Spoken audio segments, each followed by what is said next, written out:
감사합니다.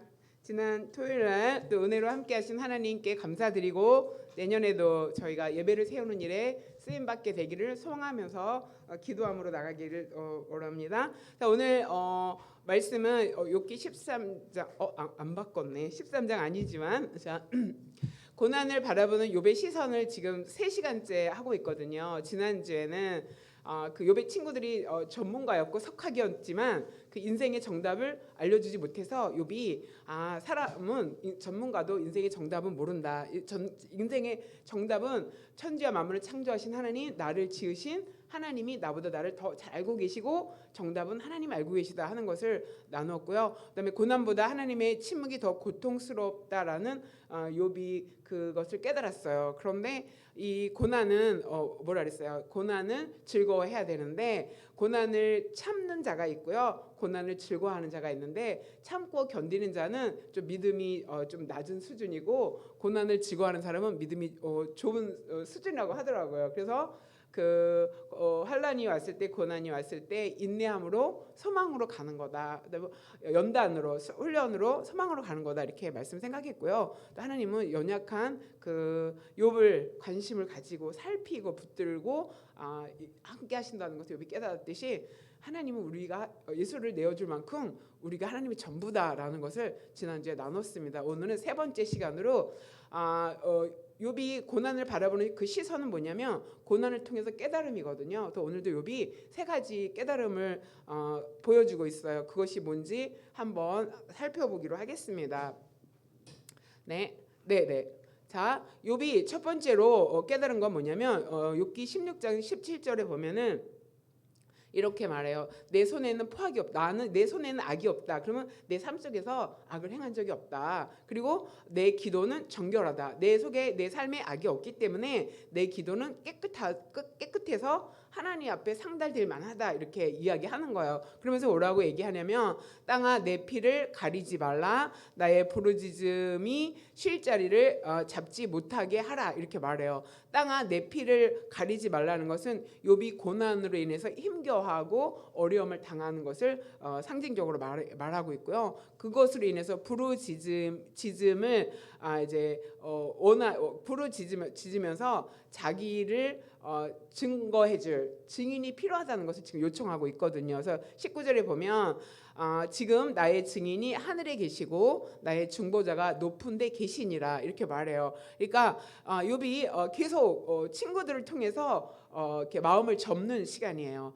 친구들은 인생의 정답을 알지 못하는구나. 또 친구들은 나를 위로해주거나 내 고난을 가지고 하나님 앞에 이렇게 중보할 수 있는 증인의 역할을 친구들이 못하는구나 라는 것을 깨달으면서 나의 증인은 하늘에 계시다. 하늘에 하나님이 나의 증인이다. 뭐에 대해서? 내 고난에 대해서. 내가 이렇게 고난을 당할 만큼 죄가 없다는 것을 하나님이 증인으로 증거해 주실 것이다. 그래서 중보자를 찾고 있는 것을 볼 수가 있어요. 그러니까 욥이 지금 고난을 통해서 우리 인간에게는 인간과 하나님 사이에 중보자가 있어야 되는구나. 누군가가 나를 대변해 줄 중간 역할을 하는 사람이 필요하다. 이렇게 이야기하고 있는 거예요. 그래서 20절에는 나의 친구는 나를 조롱하고 있다.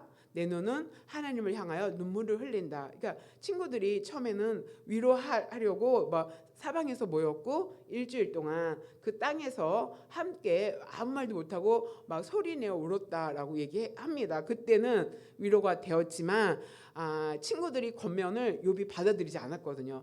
끝까지 우기였거든요. 친구들은 끝까지 네가 죄가 있어서 고난을 받는 거다.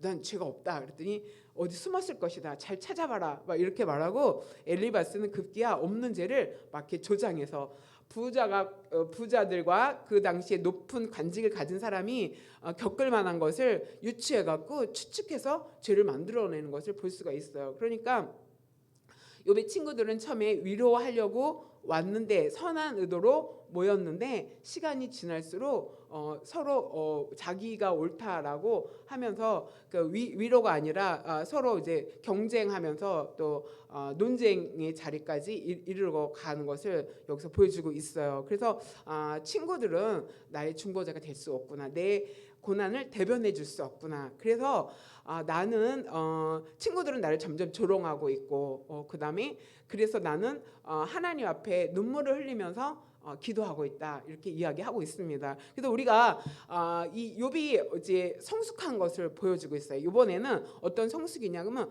고난을 통해서 하나님과 우리 인간 사이에 중재자가 필요하다는 신앙의 어떤 깨달음이 있어요. 그래서 중보자를 요청하면서 고난을 통해 성숙한 신앙의 자리로 나가는 것을 볼 수가 있습니다. 그래서 21절에 이렇게 말하죠.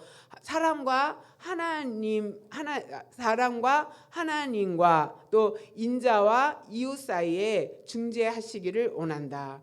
그러니까 사람과 하나님 사이에 중재자가 필요하다 이렇게 말해요. 그러니까 사람인 욥이 전능하신 하나님과 대면해서 이 문제를 해결하려고 하니까 나의 힘이 역부족이다라는 것을 욥이 깨달은 거예요. 그래서 나와 하나님 사이에 중재자가 필요하다. 이 때는 욥이 예수 그리스도를 생각하지 못하는 때예요. 예수님이 하나님과 우리 사이의 중재자로 이 땅에 오시잖아요. 화목자로 이 땅에 오시잖아요. 그런데 욥은 그 예수님을 생각하지는 못했지만 하나님과 나 사이에 이 고난의 문제에 대해서 중개할 사람, 중간 역할을 할 사람, 중보자가 필요하다라는 것을 욥이 깨닫고 그것을 기도하고 있고요. 그다음에 인자와 그 이웃 사이에 여기서 인자는 욥을 지칭한다 이렇게 이야기하고 있어요. 이웃 사이는 첫 번째는 욥의 친구들을 말해요. 욥과 욥의 친구가 지금 논쟁이 붙었거든요. 논쟁이 붙었고 그게 심해지니까 욥의 친구들이 욥이 계속 친구들의 말에 반론을 제기하니까 강도가 세졌어요. 세져갖고 막 욥을 악인으로 취급하면서 굉장히 심한 말을 욥에게 행하는 것을 볼 수가 있어요. 그러니까 욥이 나와 내 친구 사이에 중간 역할을 할 수 있는 중재자가 필요하다. 사람과 사람 사이에 싸움이 일어났을 때, 사람과 사람 사이에 다툼이 일어났을 때 사람끼리 해결을 못한다는 것을 여기서 깨달은 거예요. 그래서 우리 욥뿐 아니라 욥이 나다라고 생각할 필요가 있어요. 그래서 내가 고난 당할 때 나와 하나님 사이에 중재자가 필요하다는 것을 우리가 깨달으면은 이제 그 성숙한 신앙이죠. 제가 청년 시절에 되게 어려움을 겪은 때가 있어요. 이제 우리가 사람 때문에 막 어려움을 겪고 그것 때문에 힘들어하잖아요. 그런 일이 있었는데 하나님이 굉장히 한동안 여기 가슴에 뭔가 이렇게 느낌이 뭐가 이렇게 한껏 뭐가 이렇게 쓰여 이렇게 나를 뭔가 이렇게 뭐라 그러지 보호한다 뭐가 이렇게 있는 그러니까 가슴에 뭔가 묵직하게 뭔가 있어. 굉장히 오랫동안 이게 뭐지 갑자기 이 느낌이 뭘까라고 생각을 했어요. 그런데 어떤 사람으로 인해서 어려움을 막 당하고 있는데 하나님께서 찬양이 생각나게 하셨는데 지존하신 주님의 이름 앞에 그 노래 다 알죠. 그래서 제가 이 노래 되게 감동을 받았어요. 지존하신 주님 이름 앞에 모든 무릎 꿇고 다 경배해. 그 노래 나오잖아요. 근데 후렴 구절이 예수는 주, 예수는 그리스도 이게 이제 후렴 구절인데 내 마음에서 이 찬양이 계속 일어나는 거야. 예수는 그리스도, 예수는 주 이게 찬양으로 막 이렇게 일어나고 있는 거예요. 그래서 이게 무슨 일이지? 하고 이제 그 시기를 지났는데 나중에 깨달은 건 뭐냐면은 제가 그때 깨달은 건 뭐냐면 우리는 우리 앞에 닥칠 어려움을 준비하지 못하고 알지 못하고 그것을 위해서 기도 못해요. 모르니까. 그런데 하나님은 우리가 기도하는 것은 우리가 예측 가능한 것만 기도하는 거예요. 그래서 하나님은 우리의 기도만 가지고 일하시는 분이 아니에요. 우리가 알지 못하는 것을 앞서서 내 마음이 이게 마음이잖아요. 마음이 상할까봐 성령님이 내 마음을 이렇게 감싸고 있었던 거예요. 근데 그 일이 지나고 난 다음에 그런 증상이 없어졌어요. 그래서 뒤돌아보면서 그게 무슨 일인지 뭔지 뭔가 여기에 뭔가 끼인 것 같고 뭔가 덧붙여진 것 같은 그 느낌이 있었거든요. 그래서 여기가 이제 감정을 느끼는 곳이잖아요. 그런데 성령님이 미리 아시고 내 마음을 붙들고 계셨구나. 그다음에 예수를 바라봐라, 그리스도를 바라봐라 하면서 그 찬양이 끊임없이 내 안에 이렇게 음성으로 울렸던 기억이 있거든요. 그게 뭐냐면은 고난에 넘어지지 않기 위해서, 어려움에 넘어지지 않기 위해서 인자와 그 이웃 사이에, 사람과 사람 사이에서 그런 어떤 다툼과 이런 것 때문에 막 실망할 수도 있고 실족될 수도 있잖아요. 그런데 하나님이 그것을 막아주기 위해서 성령 하나님이 미리 역사하시고 일하셨 일하셨고 예수가 그리스도이심을 바라봐라, 예수가 주이심을 바라봐라 하는 그 찬양이 내 속에서 끊임없이 일어나는 것을 경험했습니다. 이 말씀이 바로 그런 거예요. 하나님과 사람 사이에 하나님 이 고난이 나에게 왜 왔습니까? 라고 계속 물었는데 하나님이 대답이 없자 욥이 나에게 중재자가 필요하구나 이런 생각을 했고, 욥과 친구 사이에 또 우리 이웃 사이에 일어나는 사람과의 관계에서 분쟁과 다툼과 막 이런 게 너무 많잖아요. 비일비재하잖아요. 그래서 사람 때문에 우리가 마음이 너무 힘든 일이 많잖아요. 그런데 그때도 누가 필요하다? 중재자가 필요하다라는 것을 욥이 깨달았어요. 그리고 이건 뭐냐면 사람 사이에 중재자가 필요하다는 건 뭐냐면은 내가 저 사람과 다툼이 있을 때 십자가가 가운데 있어야 된다. 그러니까 복음이 있어야 된다. 이런 뜻이에요. 그래서 예수님 나도 그 복음 앞에 내 생각을 판단하고 내려놓고 막 이렇게 하고 상대도 그 복음 앞에 세워지고, 그래서 예수님이 사람과 사람 사이에 화목의 제물이 되시고 화목의 역할을 하신다 하는 것을 여기서 말해주고 있거든요. 사도행전 4장 12절에 다른 이로서는 구원받을 수 없나니 천하 사람 중에 구원받을 만한 다른 이름을, 예수의 이름 외에는 다른 이름을 우리에게 주신 일이 없다 이렇게 말하고 있고요. 그 다음에 디모데전서 2장 5절 다 같이 읽겠습니다. 하나님은 한 분이시요 또 하나님과 사람 사이의 중보자도 한 분이시니 곧 사람이신 그리스도 예수라.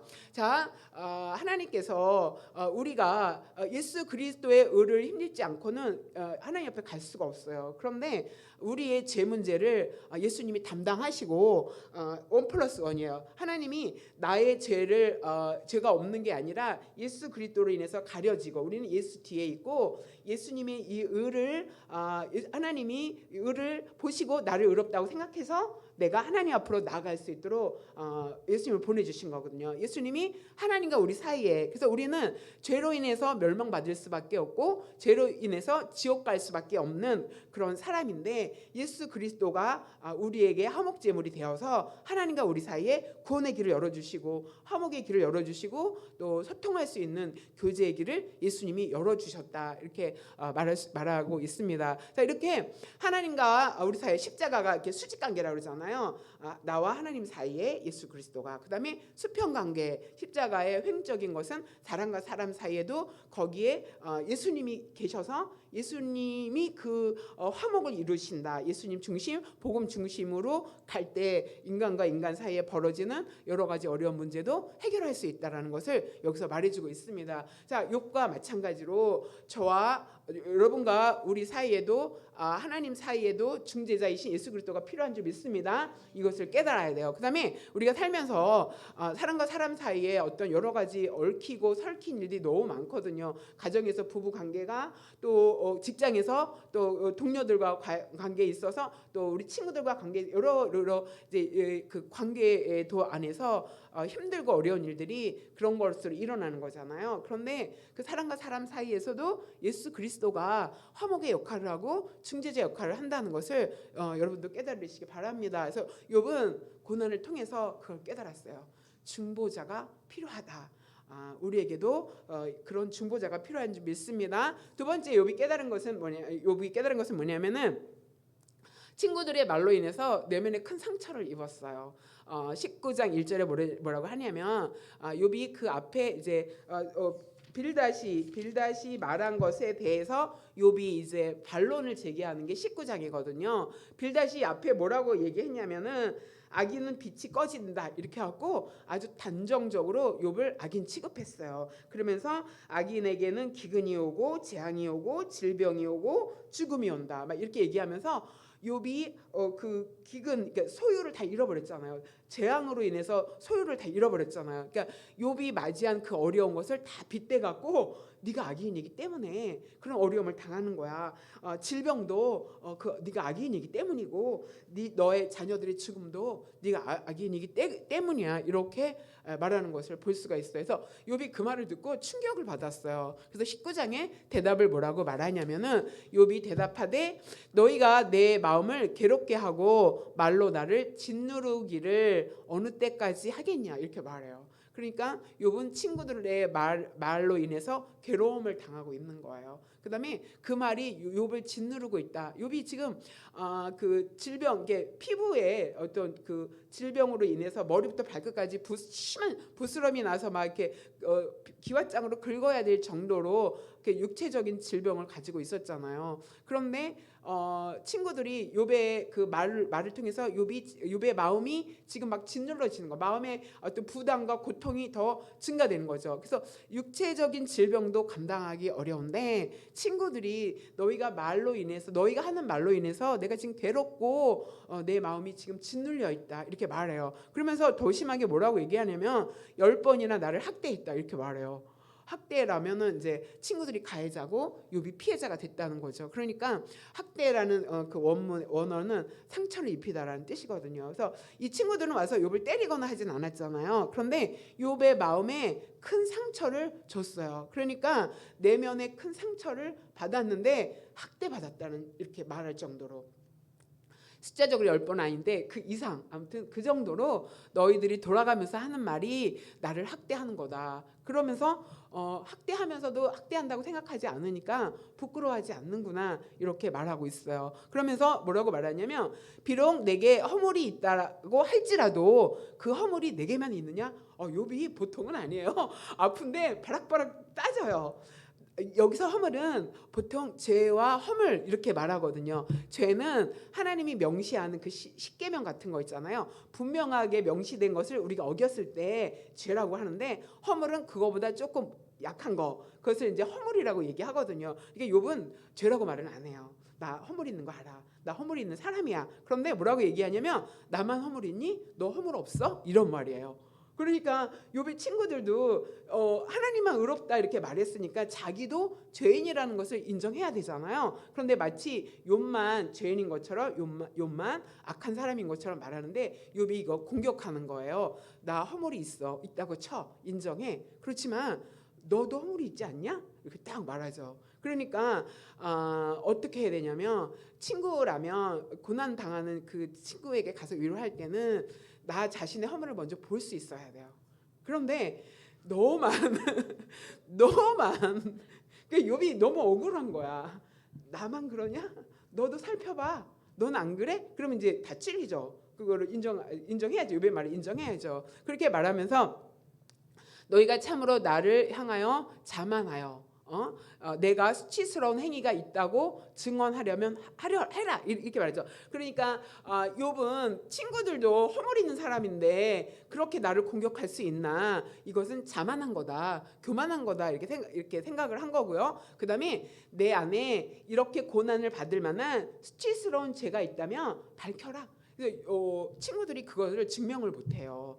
추측하고 숨겨져 있을 것이다 막 추측해서 얘기할 뿐이지 증명하지 못하거든요. 그러니까 욥이 보통 사람은 아니에요. 만만하진 않아요. 그런데 밝혀라, 증언해라 딱 이렇게 말하는 거죠. 이게 욥이 세게 나오니까 친구들이 점점 꼬리를 내리고 친구 3명이 이제 3차로 논쟁을 하는데 친구 1명은 3번째 논쟁에서 빠져요. 손 드는 거야.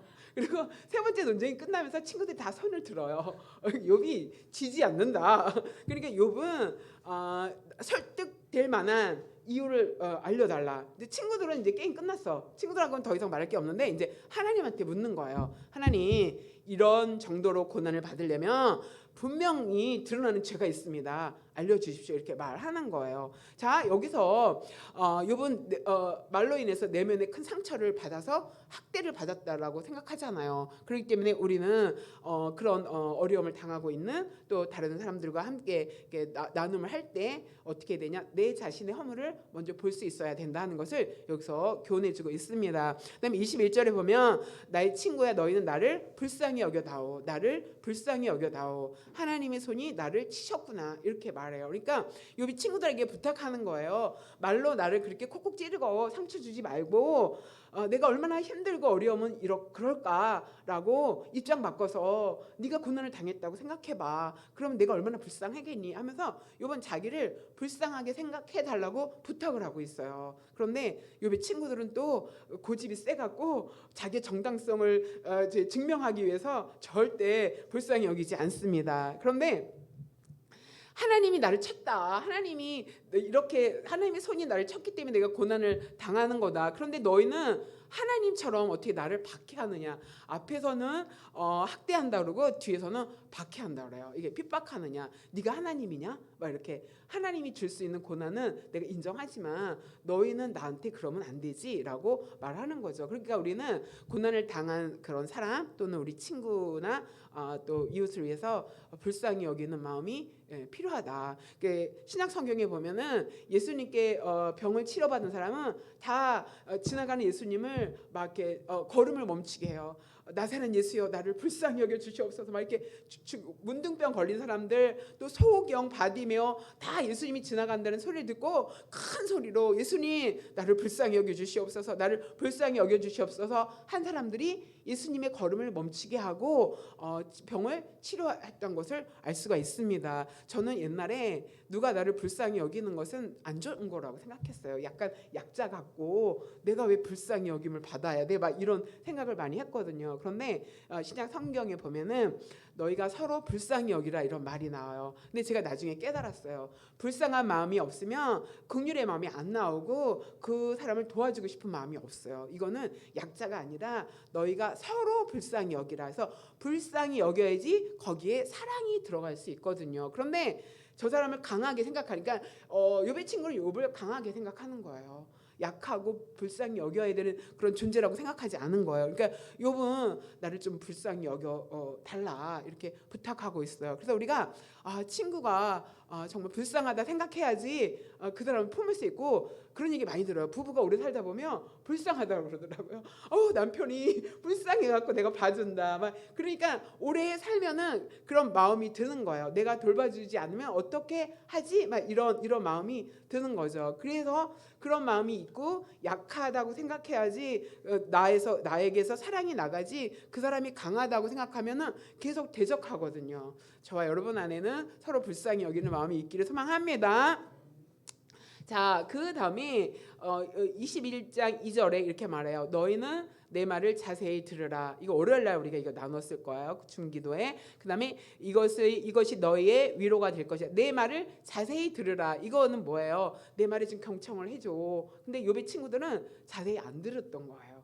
그냥 대충 아는 것 같고 자기 생각의 틀에서 헤어나지 못하고 그걸로 거기서 판단하고 있었어요. 그러니까 내 말을 자세히 들어라. 그러니까 우리가 고난당하는 자와 함께 할 때는 그의 마음을 헤아릴 줄 아는 그다음에 그가 말하는 그 사정을 좀 경청해서 들을 줄 아는 마음이 필요할 줄 믿습니다. 그다음에 나를 용납해서 말하게 해라. 그러니까 좀 설명을 좀 충분히 할 수 있는 기회를 달라. 이렇게 말하죠. 그러면서 내가 말한 후에 조롱해도 된다. 이게 거의 뭐 얘네들이 나를 조롱하고 있구나 이렇게 생각하고 있었어요. 그 다음에 너희가 나를 보면 놀라리라. 손으로 입을 가리리라. 이 말은 뭐냐면 욥이 고난당하는 그 모든 전후 상황을 자세하게 묵상하고 생각하고 나눔하면은 놀라서 손으로 입을 가릴 만큼 끔찍하고 어려운 어떤 고난의 과정을 욥이 겪고 있다라는 것을 욥이 설명하고 있어요. 그러니까 잘 들어보면 이 고난을 얼마나 힘들고 어려운 건지 들으면 너에게 놀라서 입을 막을 정도다. 그러니까 내 고난에 대해서 공감해 달라라고 요청하고 있습니다. 그러면서 나는 기억하기만 하여도 내 고난을 이렇게 회상해서 기억만 해도 불안하고 두려움이 내 몸을 사로잡고 있다. 그러니까 웬만하면 생각을 안 하려고 하고 있다는 것을 볼 수가 있어요. 그러니까 우리는 말로 내가 도와준다고 사실은 욥의 친구들이 도와주려고 왔거든요. 도와주려고 열심히 도와주는데 그 한계 이상의 하나님의 섭리가 있다는 것을 깨닫지 못하니까 도와주려고 하다가 욥에게 큰 상처를 줬던 것을 볼 수가 있어요. 그러니까 우리는 말이 아니라 따뜻한 시선으로 따뜻한 어떤 손길로 다른 사람을 또 좀 위로할 수 있는 그런 자세가 필요하고요. 또 말로 위로할 때는 그 사정을 잘 파악해서 정말 저 사람이 내 마음을 알아주는구나 그런 것을 공감할 수 있는 그런 말이 필요하지. 그렇지 않고 어설프게 말로 위로했다가 콕콕 찔러갖고 마음의 상처를 더 줄 수 있어서 거리가 멀어질 수도 있습니다. 또 우리도 그렇게 말로 상처받은 기억들이 아마 있을 거예요. 그런데 우리는 말은 내면에 큰 상처를 줄 수 있고, 그 상처는 어떤 사람은 학대받았다라고 생각할 수 있고,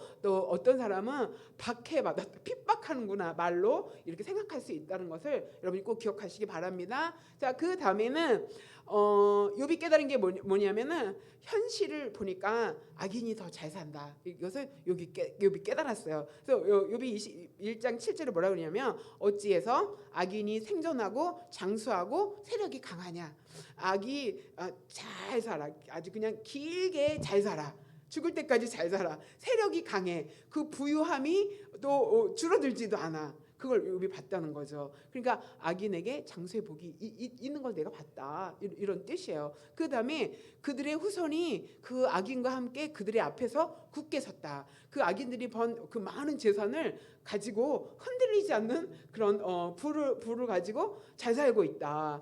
또 뭐라 그랬어요? 그들의 집이 평안하여 두려움도 없고 하나님의 매가 임하지도 않는다. 하나님이 고난으로 그들을 치지도 않는다, 이렇게 말해요. 이 말은 첫 번째 의미가 뭐냐면은, 너희들이 내가 악인이라서, 죄인이라서 고난을 받는다고 말하지 않냐? 그러면 나보다 더 큰 악인이 장수하고 자손이 잘 되고 부를 누리는 건 무슨 이유냐, 이렇게 물어보는 거예요. 나보다 더 악한 사람이 왜 더 잘 살고 있냐? 그러면 내가 죄로 인해서 이런 고난을 받았다면 저 사람들은 더 큰 고난을 받아야지 이게 공평한 거 아니야? 너희들이 말한 논리가 맞는 것이 아니냐? 이렇게 여기서 말하는 거예요. 그 다음에 그들의 수소는 새끼를 베고 그들의 암소는 낙태하는 일도 없어. 재산이 점점 불고 있어. 악인이 소유의 복이 임하고 있다. 이것을 욥이 본 거예요. 그 다음에 그들은 아이들을 양떼같이 내보내고 자녀들을 내보냈는데, 자녀들은 막 춤추면서 놀아.